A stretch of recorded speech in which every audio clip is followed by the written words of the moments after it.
राधे राधे, जय श्री नारायण, हरे कृष्णा। आज हम सुनेंगे बैकुंठ चतुर्थी की कथा।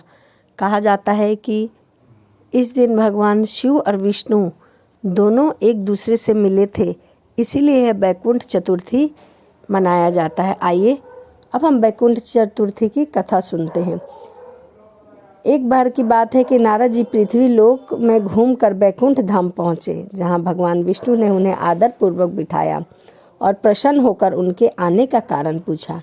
नारद जी कहने लगे कि हे प्रभु, आपने अपना नाम कृपा निधान रखा है। इससे आपके जो प्रिय भक्त हैं वही तर पाते हैं, जो सामान्य नर नारी है वह वंचित रह जाते हैं। इसीलिए आप मुझे कोई ऐसा सरल मार्ग बताइए जिससे सामान्य भक्त भी आपकी भक्ति करके मुक्ति पा सके। यह सुनकर भगवान विष्णु नारद जी से बोले, मेरी यह बात ध्यान पूर्वक सुनो। कार्तिक शुक्ल पक्ष की चतुर्थी को जो नर नारी व्रत का पालन करेंगे और श्रद्धा भक्ति से मेरी पूजा अर्चना करेंगे, उनके लिए स्वर्ग के द्वार साक्षात खुले होंगे। इसके बाद भगवान विष्णु जी ने जय और विजय को बुलाया और उन्हें कार्तिक चतुर्थी को स्वर्ग के द्वार खुला रहने का आदेश दिया। भगवान विष्णु कहते हैं कि इस दिन जो भी भक्त मेरा थोड़ा सा भी नाम लेकर पूजा करेगा वह बैकुंठ धाम को प्राप्त होगा। आइए इसी के साथ हम बैकुंठ चतुर्थी की एक और कथा सुनते हैं। भगवान विष्णु देव आदि देव महादेव का पूजा करने के लिए इसी दिन काशी गए थे। वहाँ मणिकर्णिक घाट पर स्नान करके उन्होंने 1000 स्वर्ण कमल पुष्पों से भगवान विश्वनाथ की पूजा का संकल्प किया। परंतु अभिषेक के बाद जब वो पूजा करने लगे तो शिवजी ने उनकी भक्ति की परीक्षा लेने के लिए एक कमल का पुष्प गायब कर दिया, यानी कि एक कमल का पुष्प कम गया।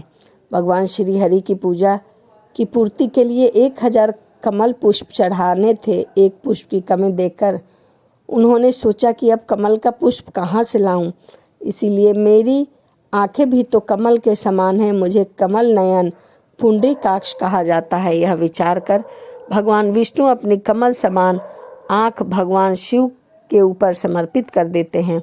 विष्णु जी की इस अगाध भक्ति से प्रसन्न होकर देव आदि देव महादेव प्रकट होकर बोले, हे विष्णु, तुम्हारे सामने संसार में दूसरा कोई मेरा भक्त नहीं है। आज की यह कार्तिक शुक्ल चतुर्थी अब बैकुंठ चतुर्थी कहलाएगी और इस दिन व्रत पूर्वक जो पहले आपका पूजा करेगा उसे बैकुंठ लोक की प्राप्ति होगी।